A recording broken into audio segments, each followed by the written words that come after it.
96.3 and 103.7. All right, welcome back in. Talk of the town for a Tuesday during Thanksgiving week. Don Brown is a former United States Navy JAG officer. He's served in the Pentagon, a former Special Assistant United States Attorney, and a Publishers Weekly national best-selling author. And he hopes to be the next U.S. Senator representing the state of North Carolina. And I believe Don is with us right now. Don, welcome to the program. Tom, Patrick, it is an honor to be with you. Thanks for having me back. You bet.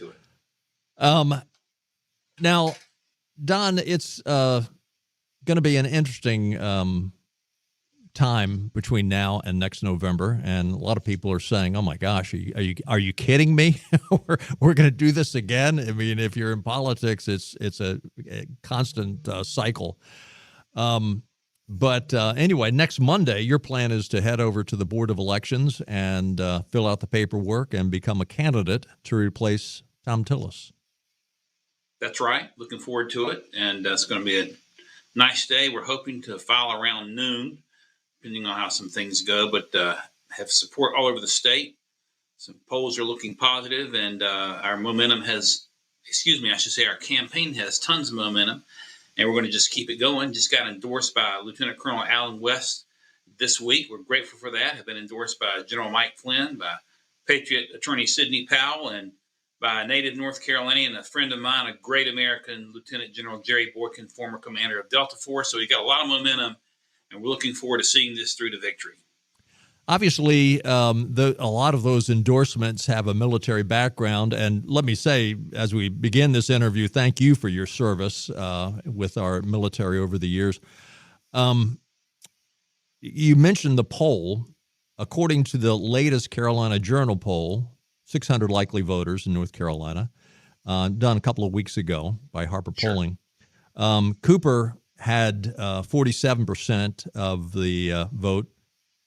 Michael Whatley, who is indicated he will be running in the primary for the Republican Senate race, 38%. And when Cooper, that's with Cooper against Whatley, when Cooper comes up against you, he has slight more, 48%. You have 38%.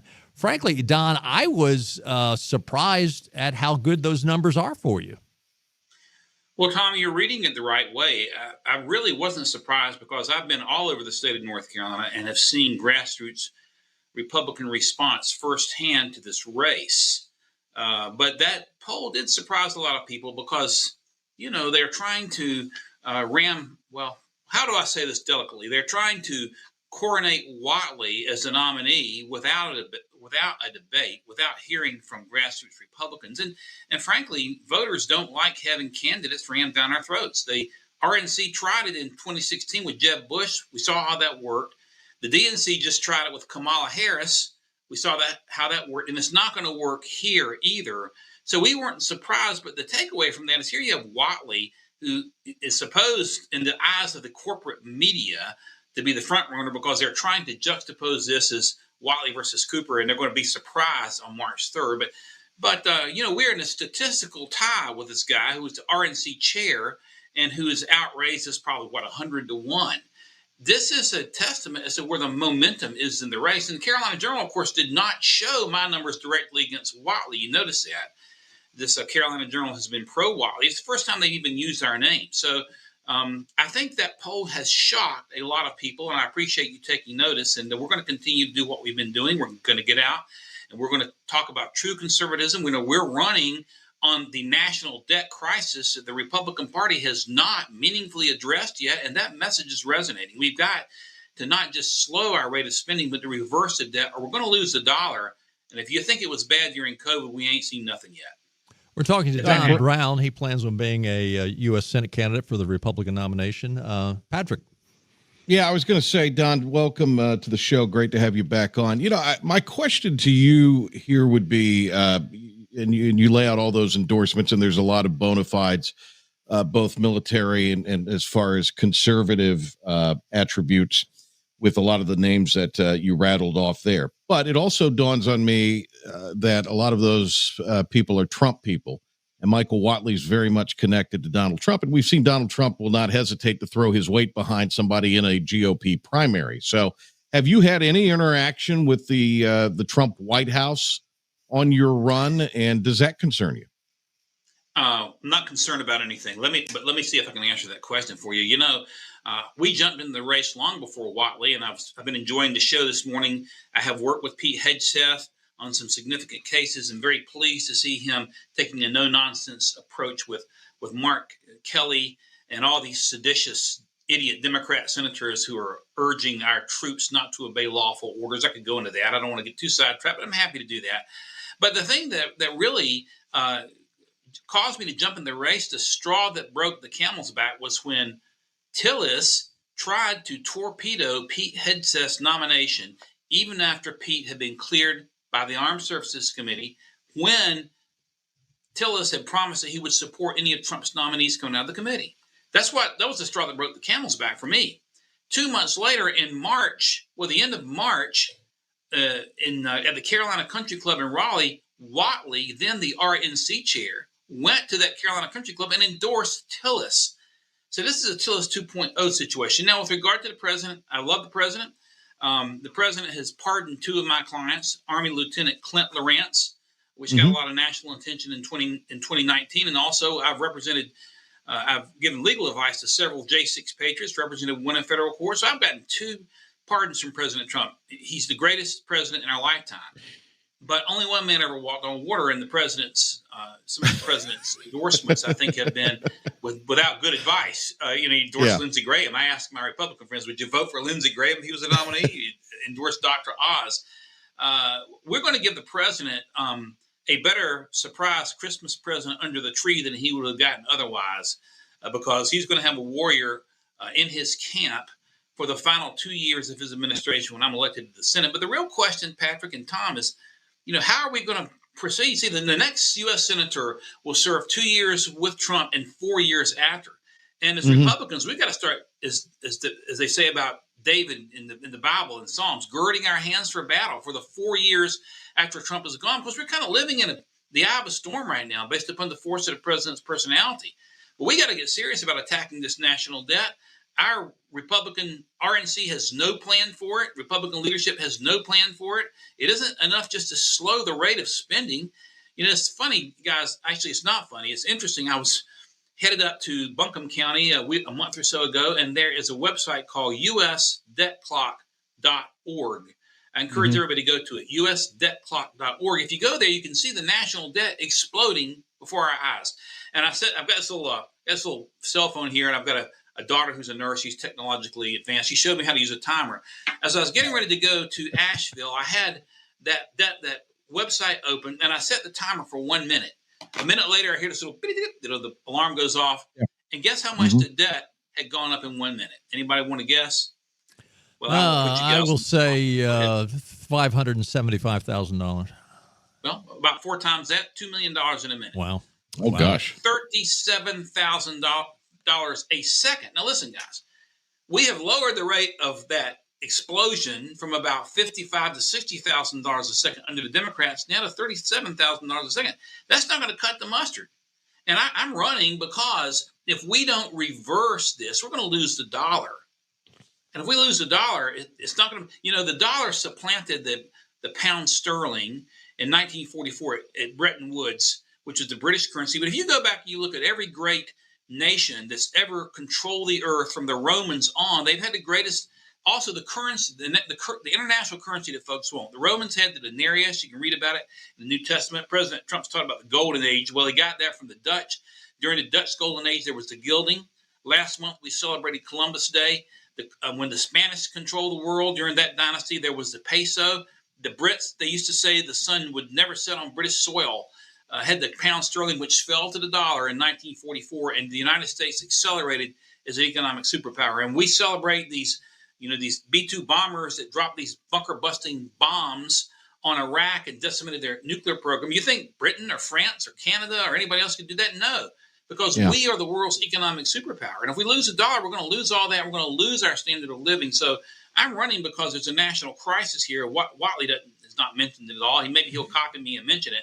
Nobody's mentioning it, but I'm going to lead the charge in the Florida Senate to try to at least call attention to it and do something about it. We've got to, in fact, institute Doge cuts and cut the deep state. We've got to cut agencies. We've got to get rid of them. Democrats are going to cry like kids when you take Don, candy away from them. Don, do you think this can happen without another catastrophe? I mean, the last time anybody got serious was 9/11, and that lasted for about 2 weeks in terms of, hey, we've got to have a major reset. I look at where we are as a country. I look at our spending, and I don't want to sound pessimistic, but I think you're going to have some outside force that wakes up the American citizenry and saying, we've got to make a change. We don't have any choice.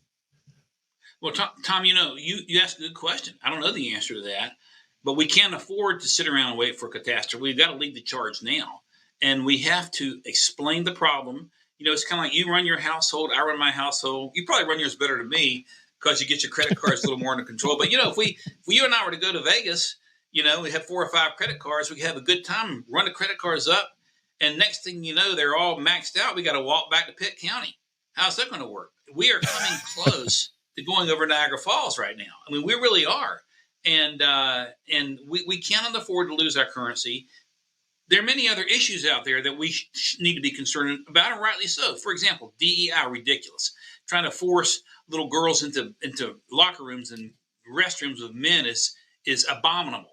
I mean, it goes on and on and on and on. The things the Democrats have been up to, the anti-American approaches they've had, whether it's DEI or whatever it might be, ESG, you name it. And we're right to be angry about all that. But the bottom line is our Republican Congresses have been weak. Our Democrat Congresses, when they've been in control, have been disastrous. Yep. And, President Trump is trying to take out the Department of Education with executive orders, and I'm glad to see that. But listen, it was the Congress under Carter that rammed that down our throats. Only Congress can get rid of it. We're 300 days into the administration with a Republican Congress. We still have a Department of Education. If you don't take it out, ladies and gentlemen, it's going to come back. It's kind of like you can zap cancer with radiation, but it'll come back if you don't take it out. Well, I agree. I agree with what you're saying, but I do think, apart from divine intervention, I'm not sure the American people will wake up. I pray for divine intervention. Patrick? Yeah, it was announced a couple days ago, Don, that Doge is, despite I guess multiple months left on its charter, is no more. So, I mean, I hear loud and clear what you're saying about the debt. I mean, that's a drum that the late Walter Jones beat decades constantly before. Yeah. And rightfully so. But I mean, where was the failing of Doge then? Because I thought that was supposed to solve a lot of this. I think that Doge should be reinstituted. Doge recommended, we have approximately 400, and I'll push this from the floor of the Senate. I mean, you say the divine intervention there, Tom. Sometimes divine intervention starts with leadership in the right place. And, we only had a small number of patriots that fought the most powerful military in the world during the American Revolution. We cannot give up and wait for the next big catastrophe. But back to your question, Patrick. Listen, Doge recommended eliminating 300 of the approximately 400, probably even more agencies that are in the federal government. Those recommendations should be made law. We can't just bring it in for, theatrical purposes to show some of the outrageous debt, which it did.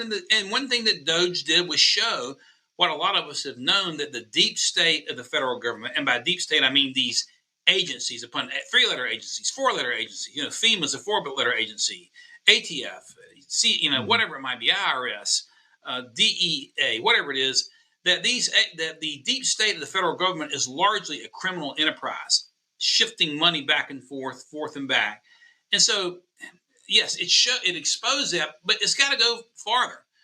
These Doge cuts need to be institutionalized, and we need to explain why. Listen, I was with a friend of mine, a member of Congress, in a joint appearance a few weeks ago, and he pointed out, we've under President Trump, we've done this, we've done that, we reduced the rate of spending. Yes, we've reduced the rate of spending, but as I said a moment ago, and the late Walter Jones, who was a friend, I worked with him also on House Armed Services Committee projects that we worked together. But if you bring the rate of spending down from the debt exploding to 55,000 a second down to 37,000 a second, which is where we are now, it's kind of like, hey, I've been a Coke addict. Now I used to take 2 liters a night. Now I'm only taking 1 liter a night. You're still killing yourself. And I think there's power in truth, and I think that people will follow the truth if it's explained clearly. But back to your question, Doge is one of the best things that Trump has done. I'm sad to see it go. I will advocate it returning. If you're going to add a federal agency, Doge will be a good one, because we need agencies that'll take a meat cleaver to the waist. So you look at this silly shutdown that we had, and so you have non-essential workers that are furloughed and can't get paid until the shutdown's over. Well, they're non-essential. Why in the world are they on the government payroll to begin with? You just ask common sense questions, and the answer is obvious. Don, real quickly as we close this thing out, I appreciate you coming on this morning.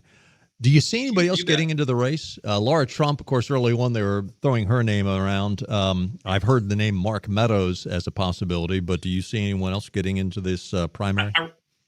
You never know. I really don't. I said early on that if Laura Trump had jumped in, I would have gone to the beach.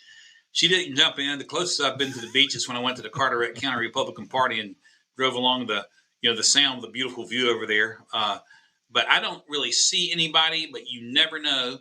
And certainly, I think the fact that Trump has given at least some superficial support to Whatley is going to discourage others. And I don't see it, but all I know is we're not going anywhere, and we're planning to win this thing. All right. Patrick? No, that's it. Thank you, Don. Great to have you on. Really appreciate it. Best of luck. Enjoy your Thanksgiving, and I know you'll be there bright and early on Monday. You bet. Happy Thanksgiving to you, gentlemen, and everybody in God's country. Website, Don? The website, thank you, Tom, is Brown, BROWN 4 FORNC.com. Brown4NC.com. All right. Love to hear from everybody. All right. Thanks, Don. Appreciate it. Have a great Thanksgiving. You too, gentlemen. Thank you both. Bye-bye. All right. Great to have Don Brown on. Interesting stuff there, huh, Tom? With Don Brown. He hit on some of the touchstones there, and those polling numbers at the beginning are quite fascinating as well. The Whatley thing, and I think, frankly, it's the issue with Don Brown, who is a very effective orator. It'll be the name recognition battle. My hope, as I'm sure it is yours, is the objective here has to be to take out a guy who's going to get nothing but glowing coverage, who's not going to be asked a tough question by anybody in this state on the campaign trail, in the form of the former governor. Cooper will not get challenged by anybody, and Cooper will avoid a debate. He'll probably do one, would be my guess, but he will do everything he can to avoid a debate. So, my hope is that the GOP doesn't eat their own in this infighting. And if it's Don Brown, so be it. If it's Whatley, so be it. But the objective has to be, in my mind, you cannot lose this seat and have it go back to Democrat control. Well, and that's the challenge. I think either one, Whatley or Brown, is going to have a tough time. Cooper has won 4 straight statewide elections. It is curious how the presidential election seems to go conservative and the governor's race seems to go liberal every time after time after time. There's obviously a few exceptions, but more times than not, that's the way it goes. I do think that to win the primary, if he wants to win the primary, I think trying to tie Whatley to Tillis, and I'm not endorsing anybody here, but I think to tie Whatley to Tillis is probably the route he needs to go. Yeah. The Brown needs to go. Okay.